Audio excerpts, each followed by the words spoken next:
Boa noite, meus aterrorizados. Aqui é Angel Black com mais uma história de terror para vocês. Mas antes de irmos para o vídeo de hoje, peço para você que não é inscrito que se inscreva no canal. Deixa aquele like para fortalecer e ajudar o canal a crescer e compartilhe com seus amigos e também em todas as suas redes sociais. Agora, se você não gostar, compartilhe com seus inimigos e se vingue deles. Também peço para que vocês não deixem de estar ativando todas as notificações do canal tocando o sininho. Assim, você receberá em primeira mão o conteúdo do canal assim que sair no YouTube. Quero mandar um forte abraço ao Will Clube e para a Baixada Santista. E também quero mandar um beijo muito carinhoso e um salve para Ana Cláudia, que pediu nos comentários. Beijos, querida!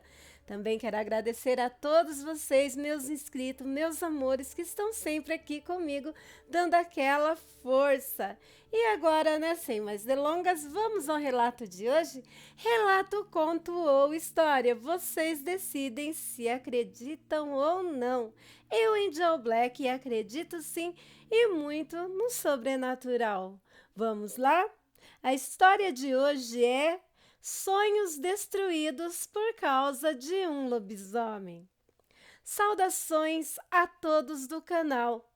Essa é a minha história sobrenatural. Me chamo Thaísa. Era meados do mês de julho de 1980. Me lembro que estava muito frio aquela noite. Eu estava com 8 anos na época, mas mesmo assim, nunca esqueci o ocorrido naquela noite. Mas para melhor entendimento, começarei relatando os acontecimentos que ocorreram durante todo o dia, antes de chegar até aquela noite fatídica. Aquele dia amanheceu como qualquer outro, no pequeno sítio onde morávamos, na parte sul do país. Estava muito frio mesmo. Me levantei, passei no quarto da minha mãe, que tinha acabado de ganhar neném. Então, ela ainda estava deitada, junto com a minha irmãzinha recém-nascida, cuidando da dieta.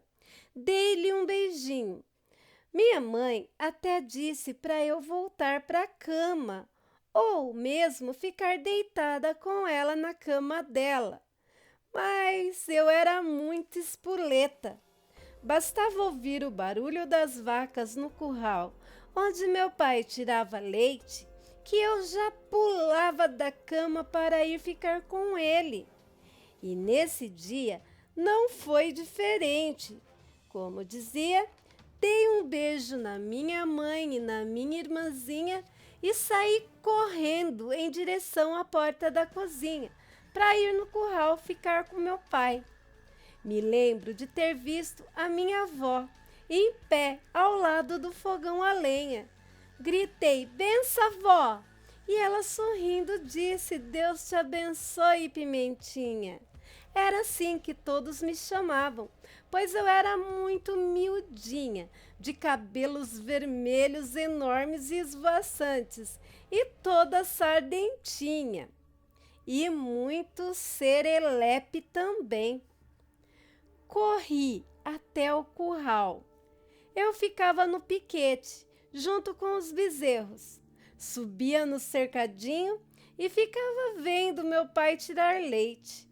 Essa era a parte do dia que eu mais gostava. Mais ainda, quando meu pai colocava café em uma velha caneca que sempre ficava por lá e tirava o leite na hora para eu tomar. Até hoje me lembro do cheiro e do sabor que aquele leite tinha. E a espuminha que ficava em cima então. Saudades. Eu estava lá com meu pai, tomando meu leite, quando chegou um peão do sítio vizinho, a galope. Desceu muito rápido e disse que precisava falar urgentemente com o meu pai. Meu pai, então, saiu do curral e foi lá para o fundo do mangueirão conversar com aquele peão. Eu fiquei no piquete, brincando com os bezerrinhos. Depois de alguns minutos, meu pai voltou para terminar de ordenhar 2 vacas que ainda faltavam. Mas notei que ele estava diferente, mais quieto. Pude notar também que na hora de passar o leite na peneira fina para pôr no galão, as mãos dele tremiam muito.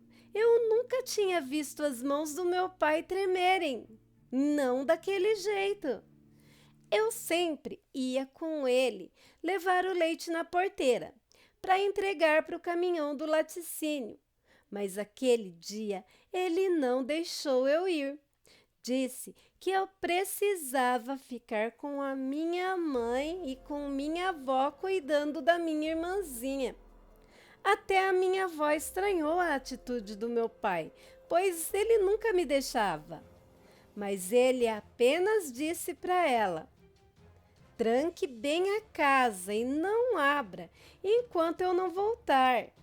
E que se alguém viesse chamar, que ela também não atendesse de jeito nenhum, ficasse com a porta fechada. Eu fiquei muito brava por meu pai não querer me levar e me tranquei no meu quarto. E lá fiquei.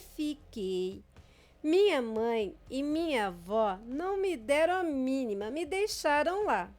Naquela época, não se dava muita atenção para birra de criança. Então lá eu fiquei. Mas, como ninguém me deu atenção, destranquei a tramela da porta e me deitei na minha cama. Finalmente, ouvi a caminhonete do meu pai chegando em casa. E aí, ele entrou. Foi logo para o meu quarto, mas eu ainda estava muito brava com ele e fingi que estava dormindo para não vê-lo, para não falar com ele. Ele me sacudiu e eu ali, fingindo estar dormindo. Então, ele saiu do meu quarto e foi para o quarto dele e da mamãe, né? Logo, ouvi barulho da vovó, que também entrou no quarto, e eles fecharam a porta. Eu achei muito estranho eles se fecharem no quarto para conversar. Então, me levantei e fui andando bem devagarinho para não fazer barulho e encostei o ouvido na parede, que era fina, aquelas paredes de madeira, para ouvir o que eles estavam falando, e dava para ouvir tudo. Meu pai disse para elas que era melhor que eu estivesse dormindo mesmo. Assim, não ouviria a conversa dos adultos. Aí ele então começou a dizer que estava muito assustado com o que tinha visto. Disse que o sítio do vizinho tinha sido atacado por alguma besta selvagem. O bicho tinha matado todas as galinhas que estavam fechadas no galinheiro, deixando o galinheiro destruído. Também tinha destroçado vários bezerros do homem e matado alguns porcos. E pior ainda, tinha atacado a tapera de um dos empregados do homem, justamente quando a esposa grávida dele estava estendendo roupa. O bicho rasgou a barriga da mulher e tentou arrancar o feto de dentro da barriga dela. Por sorte, o marido atirou no bicho e a criatura correu para o mato. O dono do sítio, então, levou a mulher do seu peão para o hospital às pressas, pois o hospital ficava longe, na cidade. Então, enquanto o patrão levava a mulher dele para o hospital, ele veio me avisar que tinha um bicho atacando os bichos e também tinha atacado a esposa dele, e que com certeza se tratava de um lobisomem. E aí ainda ele me pediu para passar lá para ver o estado que o sítio ficou. E esse foi o motivo de eu não ter levado a Thaísa comigo para entregar o leite hoje. E por isso também pedi para trancar tudo, pois pensei que pudesse ser coisa de algum bicho, alguma fera do mato. Mas depois do que eu vi lá no sítio, tenho certeza que aquilo não foi feito por nenhum animal ou bicho desse mundo. Isso é sim coisa do cramunhão. Eu ouvi meu pai falando aquelas coisas para minha mãe e para minha avó. Fiquei muito assustada e corri para o meu quarto e fiquei lá, morrendo de medo de tudo que ouvi. O dia passou bem rápido e a tardinha não demorou a chegar. Nós estávamos jantando, quer dizer, todos estavam tentando comer. Eu mesmo não conseguia engolir. Eu estava muito assustada ainda com tudo que eu tinha ouvido e escondido dos meus pais. Foi quando do nada os cachorros começaram a latir. Meu pai saiu para ver o que era e logo ele voltou. E com ele voltou um senhorzinho que disse que estava de passagem, estava andando há muitos dias e estava com fome e também precisava de um lugar para passar a noite. Meu pai não negou comida, alimentou o senhorzinho e arrumou um lugar para ele dormir lá em casa. Ficou com medo de deixar aquele homem andar à noite, podia ser perigoso. Não demorou muito e a noite chegou. Estava muito frio aquela noite. O meu pai disse para eu e a minha avó ficar no quarto com a minha mãe, enquanto ele e aquele senhorzinho dormiriam no meu quarto. No fundo, eu sabia que meu pai ficaria de tocaia, pois estava com medo do tal lobisomem. Minha mãe estava visivelmente preocupada e a minha avó fazia de tudo para ver se eu dormia logo. Mas eu não conseguia dormir de jeito nenhum. Viu que deu ficar ouvindo conversa de adulto, né? Não sei ao certo que horas eram, pois na época eu só tinha apenas 8 anos, como disse no início do relato. Só me lembro que os cachorros começaram a latir, mas não estavam latindo como eles latiam normalmente à noite, mas latiam enlouquecidamente e começaram a atacar alguma coisa grande, pois dava para ouvir as pisadas pesadas do lado de fora da casa. Logo, ouvimos gritos e choro dos cachorros, acompanhado de um grunhido muito forte. Depois, a criatura que matou os cachorros pelo barulho, né? Deduzimos que os cachorros estavam mortos.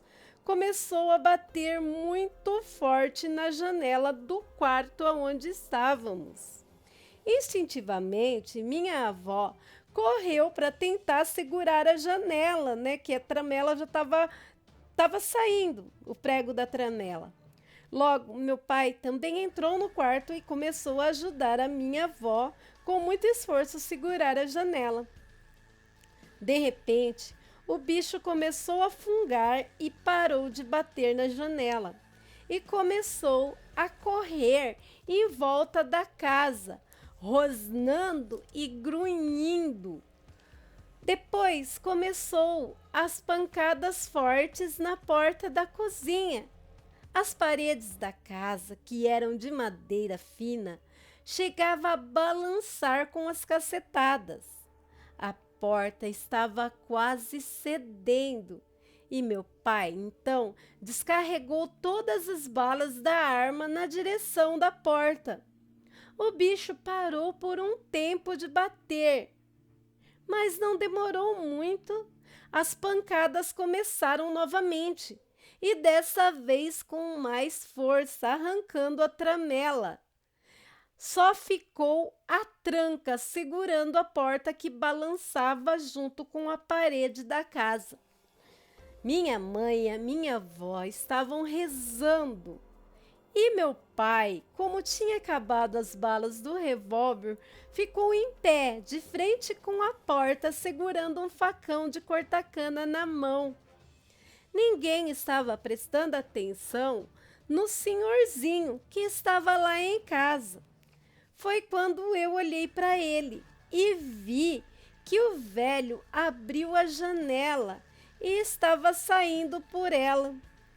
Corri para fechar a janela que o senhorzinho tinha saído e juro que vi aquele senhorzinho rolando no chão e virando bicho. Corri e contei para o meu pai e acabei esquecendo a janela aberta. Meu pai correu em direção da janela para fechá-la e logo o bicho que estava batendo com muita força na porta parou de bater e rosnar para alguma coisa lá fora. De repente, deu para ouvir um barulhão, como se estivesse se embolando com outro bicho grande igual no quintal. Meu pai correu olhar pelas frestas da madeira. Enquanto isso, minha mãe e minha avó continuavam rezando e rezando. Meu pai estava tão entretido, olhando pelas frestas da madeira, que nem percebeu que eu também estava agachadinha, olhando pelas frestas também. Vou descrever agora o que eu vi naquela noite fria de inverno. Vi 2 bichos muito grandes, bem maiores que meu pai. Os bichos eram pretos e peludos e de cara enrugada e se embolavam no chão.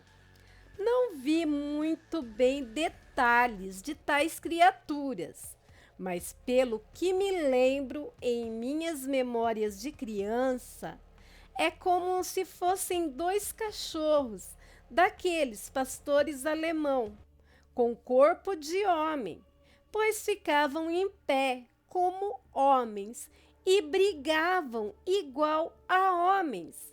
Eles soltavam rosnados e grunhidos horríveis e altos e chegavam a arrancar pedaços um do outro, dando patadas e mordidas durante a briga.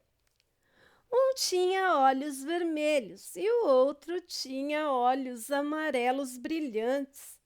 É a única coisa que eu lembro bem. Depois de muita briga, o de olhos vermelhos saiu correndo nas 4 patas, todo estrupiado, cheio de sangue e cambaleando, e entrou no mato. E o de olhos amarelos ficou em pé, em posição de combate, deu um urro muito alto. E depois que o outro sumiu na mata, ele caiu no chão. Deu para ver que aquele bicho começou a convulsionar e os pelos do corpo dele começaram a diminuir e sumir. O bicho estava virando gente. Meu pai nem notou que eu estava ali ao lado dele vendo tudo aquilo. Então ele se levantou e com um facão na mão ele foi até para perto do bicho, que não era mais bicho. Aí vi meu pai, naquele frio que estava fazendo, arrancar a blusa e tentar estancar o sangue, daquele ser que estava ali no chão, morrendo de hemorragia, pois aquele era o senhorzinho que estava lá em casa. Aquele senhorzinho, na agonia da morte, disse para o meu pai entrar para dentro, pois não havia mais nada que ele pudesse fazer por ele. Mas que assim que amanhecesse, meu pai pegasse a família toda e fosse para bem longe dali e sem olhar para trás, pois o outro bicho estava vivo e forte e poderia voltar. E pior, talvez ele não fosse o único monstro por ali. Depois de falar isso, o senhorzinho desfaleceu, morreu ali, deitado aos pés do meu pai. Meu pai entrou correndo para dentro para pegar um lençol para cobrir a nudez do senhorzinho e disse para eu ir ficar com a minha mãe, que era para eu parar de olhar aquilo. Mas quando o meu pai estava voltando para fora com o lençol, indo cobrir o corpo do senhorzinho, o mesmo havia desaparecido sem deixar rastro e nem vestígio. Eu, até os dias de hoje, não consigo explicar o que aconteceu com o corpo daquele senhor. Bem, voltando ao relato. Assim que o dia amanheceu, meu pai enterrou nossos cachorros. Eles não deixaram que eu visse, mas sei que os pobres animais ficaram em pedaços.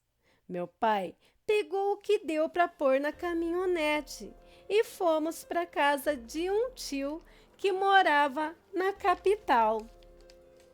Depois do ocorrido naquela noite, nunca mais voltamos a morar em sítios, apenas na cidade grande.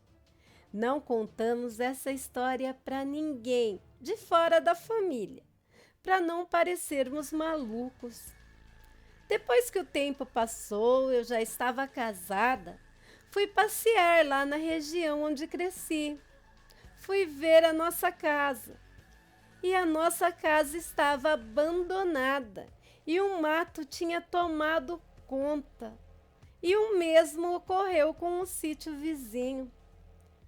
Meu pai e minha avó já se foram desse mundo. A minha irmãzinha, que era recém-nascida na época, se casou e foi morar no exterior. Minha mãe mora comigo até os dias de hoje. Já está com a idade bem avançada. Às vezes, ainda quando estou sozinha, me pego em lágrimas, lembrando da vida que eu tinha lá no sul do país, da caneca de leite tirada na hora com a espuminha em cima por meu pai, e o melhor momento do dia na minha infância, que nunca mais foi a mesma depois daquele ataque de lobisomem. Beijos, obrigado por contar a minha história. Me mantenha no anonimato. Meus aterrorizados, e assim termina mais um relato da fera. Deixem nos comentários o que vocês acharam do relato de hoje. Bom, eu vou deixar minha opinião aqui, eu achei bem interessante, né? E traumático para uma criança de 8 anos vivenciar tudo isso. E o que será que aconteceu, né? Que os sítios ficaram abandonados. Será que os bichos continuaram atacando outras pessoas que moraram lá? Então, deixa nos comentários, que é a opinião de vocês que importa para mim. É para vocês e por vocês que faço o meu trabalho. Meus amores, não esqueçam de deixar o like, pois o like de vocês é muito importante para o canal. Com o seu like, o YouTube entende que vocês estão gostando do conteúdo e manda o conteúdo do canal para mais pessoas. Também não esqueçam de compartilhar e assim vocês ajudam o canal a crescer. E eu vou fazer de tudo para estar trazendo cada vez mais conteúdo de qualidade para vocês, tá bom? E agora eu quero falar com você. Você que teve experiência com o sobrenatural. Não precisa ser necessariamente experiência com licantropos, lobisomens. Pode ser qualquer experiência com algo sobrenatural. Manda para o e-mail do canal, que vai ser uma honra compartilhar com os inscritos a sua experiência. Eu contarei com muito gosto aqui, tá bom? E você que não teve a experiência com o sobrenatural, mas conhece alguém, sabe de alguém que teve essa experiência, ou você que escreve aquele conto aterrorizante, mágico, que faz a nossa mente viajar, também manda para o e-mail do canal, que será uma honra compartilhar com todos os aterrorizados. E o e-mail do canal é lu.sonjavermelha@gmail.com, tudo em letrinhas minúsculas, mas também estará anexado na descrição do vídeo, tá bom? Também quero agradecer a todos os canais parceiros que me ajudam nessa aventura louca que é o YouTube. Também quero agradecer a todos os grupos e páginas do Facebook que me ajudam na divulgação do meu trabalho. Quero pedir para vocês, meus amores, que se der, dá um pulinho lá na página Índio Black Contos de Terror no Facebook. Vai ser uma honra receber vocês lá, tá bom? E agora eu quero agradecer do fundo do meu coração a todos vocês que ficaram comigo até o final do vídeo. Muito obrigado, gente. Vocês são demais. Vocês são incríveis mesmo, tá? Obrigado, obrigado, obrigado mesmo. Logo teremos live para bater aquele papo gostoso. Vou parando por aqui, deixando com vocês um pedaço do meu coração. Boa noite, meus aterrorizados, e tenham bons sonhos. Amo vocês todos. Beijos. Mua!